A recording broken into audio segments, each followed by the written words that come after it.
y'all. So I have been quite quiet because I was in Uganda visiting a dear family friend of mine, a couple of dear family friends of mine, and I was at my school, not my school, but a ministry that I have that supports a local school in Uganda, and my dear friend and I, he and his family are truly my Ugandan family.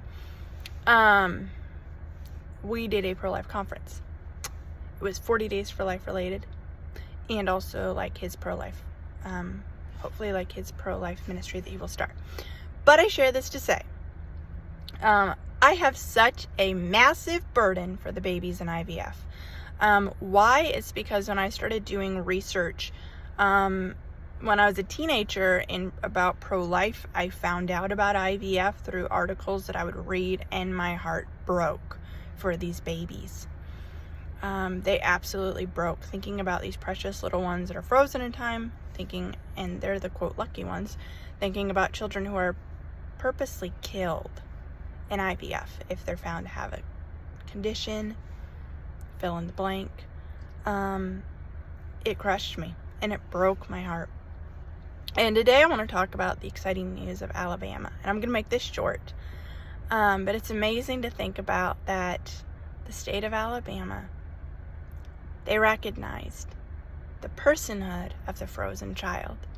This is incredible. This is beautiful, and this is amazing. And it has, I believe, really, from my understanding, changed the dynamic of the IVF world in Alabama.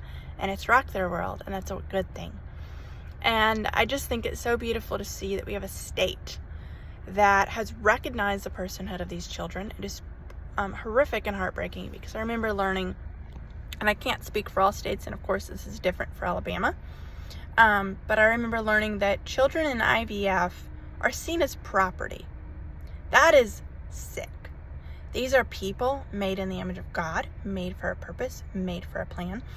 Something that I think is saddening to think about is in the IVF industry, this doesn't always happen, but it can happen, and it does happen. There are more children made in a cycle than planted, because there's a mindset in IVF that somehow, we have to go through all the children to see which one is the best child. That is a eugenic mindset. Every child is the best child. There's not this one is the healthiest. This one is this one. When God made us, he didn't make an exception like humans do. So I thank God for Alabama. I thank God for how they recognize the personhood of that frozen child in IVF. And I pray that states, other states, that there would be a domino effect, and that they would follow, and that they would also really pass laws that are fighting for these unborn babies in IVF. And I'm just so thankful.